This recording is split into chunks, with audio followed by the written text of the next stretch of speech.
அஸ்ஸலாமு அலைக்கும் வரஹ்மத்துல்லாஹி வபரகாத்துஹு. அன்புக்குரிய சகோதர சகோதரிகளே, இந்த காணொளியிலே தினசரி நாம் காலையில் எழுந்தவுடன் ஓத வேண்டிய மிக முக்கியமான ஒரு துஆவை நாம் பார்க்க போகிறோம். அண்ணல் முஹம்மது நபி ஸல்லல்லாஹு அலைஹி வஸல்லம் அன்னவர்கள் தன்னுடைய அருமை மகளார் ஃபாத்திமா ரதியல்லாஹு தஆலா அன்ஹா அவர்களுக்கு கற்றுக் கொடுத்த ஒரு உன்னதமான, சொல்லப்போனால் நம்முடைய மொத்த தேவைகளையும் உள்ளடக்கிய ஒரு துஆ. என்ன அந்த துஆ? இதை தான் இந்த காணொளியில் பதிவு செய்ய போகிறோம். இறுதி வரை காலங்கள், மிகச்சிறந்த பலன் உங்களுக்கு கிடைக்கும் என்று நான் நம்புகிறேன். அருமை சகோதரர்களே, அருமையான தாய்மார்களே, சகோதரிகளே, பொதுவாகவே முஹம்மது ஸல்லல்லாஹு அலைஹி வஸல்லம் அன்னவர்கள் தன்னுடைய பிள்ளைகள் மீது அதிகமான அக்கறையும் அன்பும் கொண்டவர்கள். எந்த தகப்பன் தான் பெத்த பிள்ளைகள் மீது பாசம் இல்லாமல் இருப்பார்கள் என்று நீங்கள் கேட்குறது எனக்கு புரியுது. இருந்தாலும் கூட ஸல்லல்லாஹு அலைஹி வஸல்லமுடைய பிள்ளைகளிலேயே ரொம்ப கொஞ்சம் கூடுதலான அன்பை பெற்றவர்கள் ஹஸரத் சையதத்துனா ஃபாத்திமா ரதியல்லாஹு தஆலா அன்ஹா. எனவே தான் ஸல்லல்லாஹு அலைஹி வஸல்லம் எங்கே போயிட்டு எங்கே வந்தாலும் முதல்ல மதீனாவுக்கு வந்த உடனே தொழுதுட்டாங்கன்னா ஃபாத்திமா அம்மா போய் பார்த்துட்டு தான் அடுத்த நகர்வு. ரொம்ப பெரிய பிரியம். தன்னுடைய ஈரக்கொலை துண்டு என்று ரசூலுல்லாவினால் வர்ணிக்கப்பட்ட பெண்மணி மட்டுமல்ல, ரசூலுல்லாவுடைய குணமும் ரசூலுல்லாவுடைய நடை உடை அத்தனையும் அன்னை ஃபாத்திமா ரதியல்லாவுக்கு ஒத்து போயிருந்தது. ரொம்ப சொல்லப்போனால் அப்படியே அச்சு அசல் காப்பி மாதிரி இருந்தாங்க ஹஸரத் ஃபாத்திமா ரதியல்லாஹு தஆலா அன்ஹா. எனவே கூடுதலாக சிறப்பான பல விஷயங்களை ரசூலுல்லா தனிப்பட்ட முறையில் சொல்லி கொடுத்துருக்காங்க ஃபாத்திமா ரதியல்லாஹு தஆலா அவர்களுக்கு. அப்படி தான் ஒரு நாள் முஹம்மது ஸல்லல்லாஹு அலைஹி வஸல்லம் அவர்கள் ஃபாத்திமா ரதியல்லாஹ்விடத்திலே வந்தார்கள். இந்த செய்தியை அறிவிக்கக்கூடிய ஹதீதுகள் அனஸ் இப்னு மாலிக் ரதியல்லாஹுவின் வழியாக இந்த ஹதீஸ் அறிவிக்கப்படுகிறது. நசாயி ஷரீஃபிலே இந்த ஹதீஸ் இடம்பெற்றிருக்கிறது. ஸல்லல்லாஹு அலைஹி வஸல்லம் வந்து சொன்னாங்க, ஃபாத்திமா, ஒவ்வொரு நாள் காலையிலையும் மாலையிலையும் இந்த நான் பின்னால் சொல்லித்தரக்கூடிய இந்த துவாவை நீ கட்டாயமாக ஓதணும் அப்படி சொல்லிட்டு சொன்னாங்க. யா ஹய்யு யா கய்யூம் பிரஹ்மதிக நஸ்தகீஸ் அஸ்லிஹ் லி ஷஅனி குல்லா. இதுதான் நபிகள் ஸல்லல்லாஹு அலைஹி வஸல்லம் ஃபாத்திமா ரதியல்லாஹு தஆலா அவர்களுக்கு கற்றுக் கொடுத்த துவா. ரொம்ப ஆழமான துவா. ஆயிதுல் கர்னி என்று சொல்லக்கூடிய இன்றைய சமகாலத்தினுடைய மிகச்சிறந்த அறிஞர்களில் ஒருவர், அறிவுத்தளத்தில் பயணிக்கக்கூடிய பல உலமாக்களுக்கு அவரை பற்றி தெரியும். ஆயிதுல் கர்னி நிறைய வீடியோஸ் அவருடைய யூடியூப் சேனலில் அப்லோட் பண்ணுறாங்க. அவர் சார்ந்த அவருடைய தீவிர ரசிகர்கள் உலகம் முழுக்க இருக்கிறாங்க. மிகச்சிறந்த எழுத்தாளர், சிந்தனையாளர், மிகச்சிறந்த கல்வியாளர். அவர் இந்த ஹதீஸை பற்றி சொல்லும் பொழுது ஒத்த வார்த்தையில் சொல்கிறார். ரொம்ப பிடிச்சிருச்சு அந்த வார்த்தை எனக்கு. எப்படி சொல்கிறார் பாருங்கள். அலமு அபின் ஃபில் ஆலமி யூசி அக்ரம பின்தின் ஃபித் துன்யா. உலகத்திலேயே ஆக மகத்தான மகத்துவமிக்க ஒரு தந்தை இந்த உலகத்திலேயே ஆக கண்ணியமான சிறப்பான ஒரு மகளுக்கு கற்றுக் கொடுத்த துவா இது அப்படி சொல்கிறாங்க. ஆமாங்க, உலகத்திலேயே மிகச்சிறந்த தந்தை முகமது நபியை விட வேறு யார் இருக்க முடியும்? உலகத்திலேயே ரொம்ப சிறப்பான கண்ணியமான மகள் ஃபாத்திமா அம்மாவை விட வேறு யார் இருக்க முடியும்?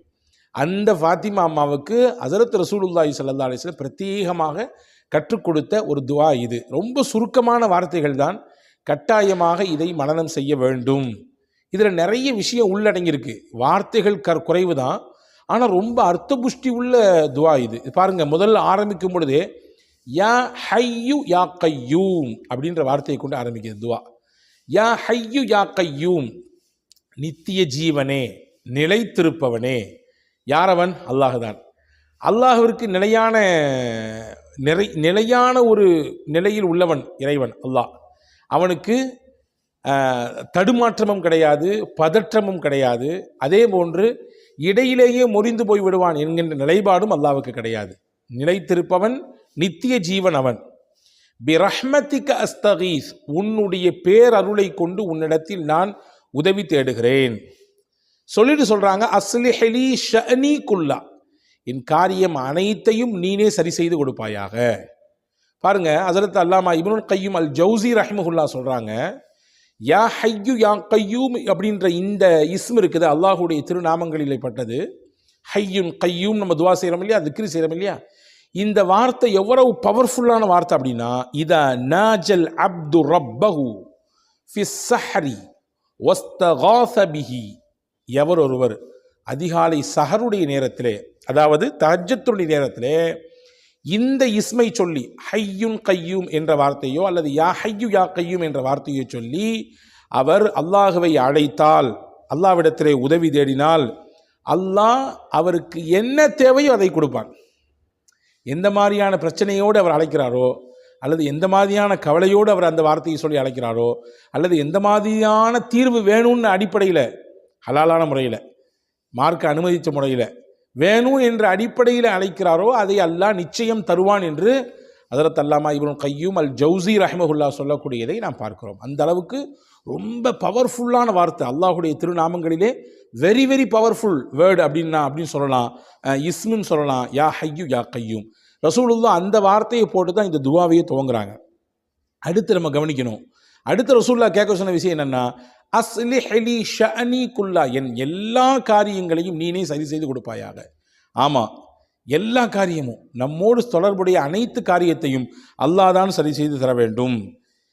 என்னெல்லாம் நம்மோடு தொடர்புற்றிருக்கு? நம்முடைய வீடு விஷயம், நம்முடைய குடும்பத்தினுடைய காரியங்கள், நம்முடைய அண்டை வீட்டாருடைய காரியங்கள், நம்முடைய தோழர்கள், நம்முடைய நண்பர்கள், நாம் செய்யக்கூடிய அமால்கள், நாம் செய்யக்கூடிய வேலைகள், நம்முடைய தொழில்கள், வருமானங்கள், நாம் கற்றிருக்கக்கூடிய கல்வி, நம்முடைய உள்ளம், அந்த உள்ளத்தில் இருக்கக்கூடிய எண்ணங்கள், ஈமான், மற்றும் நம்முடைய மனைவி, நம்முடைய மக்கள், நம்முடைய வீட்டு பெண்கள், எல்லாம் வாழ்க்கையில் நம்மோடு எதுவெல்லாம் தொடர்புடையுமோ அது அனைத்திற்கும் யாருடைய சீர் செய்தல் வேணும், யார் அதை சரி செய்யணும்னா அல்லாஹ் தான் சரி செஞ்சு தரணும்.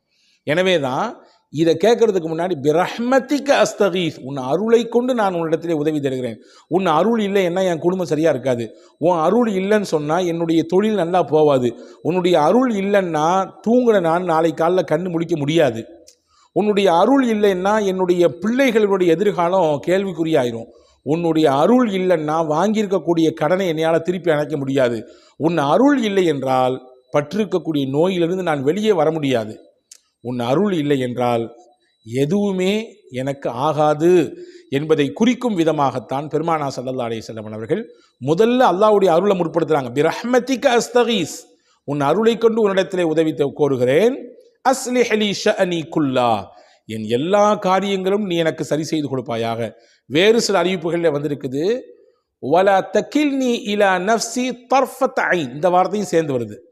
வலா தகில்னி இலா நஃப்ஸி தர்ஃபத் ஐன், கண் சிமிட்டும் நேரம் கூட என் விஷயத்தை என் மீதே நீ சுமத்தி விடாதே. கண் சிமிட்டும் நேரம், கண் சிமிட்டுறதுக்கு எவ்வளோ நேரம் ஆகுது? ஒரு மைக்ரோ செகண்ட் ஆகுமா? அல்லது 2 மைக்ரோ செகண்டுகள் ஆகுமா? அந்த நிமிடம் கூட எனக்கான காரியத்தை என் பொறுப்பில் நீ விட்டுறாத, நீ தான் அதை சரி செஞ்சு தரணும்.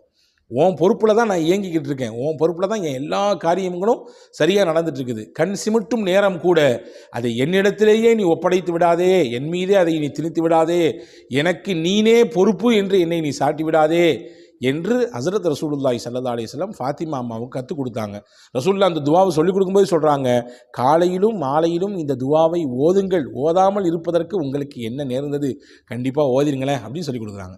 அந்த அளவுக்கு மகத்தான துவா இது. எனவே நாளையிலிருந்து நீங்கள் காலை எழுந்தவுடன் என்ன செய்கிறீர்களோ இல்லையோ, முதல் கட்டமாக வல்ல அல்லாஹ்விடத்தில் இந்த துவாவை செய்துவிட்டு அந்த நாளை துவங்குங்கள். மிகச்சிறப்பான நாளாக, நீங்கள் எதிர்பார்க்கக்கூடிய நாளாக, வல்ல அல்லாஹினுடைய பேருள்ளை சுமந்து நிற்கக்கூடிய நாளாக, அனைத்து விதமான துன்பங்களையும் துயரங்களையும் விட்டு நீக்கப்பட்ட நாளாக அந்த நாள் இருப்பதற்கு வல்ல அல்லாஹ் போதுமானவன். அல்லாஹ் தௌஃபீக் செய்வானாக. வஸ்ஸலாம். அஸ்ஸலாமு அலைக்கும்.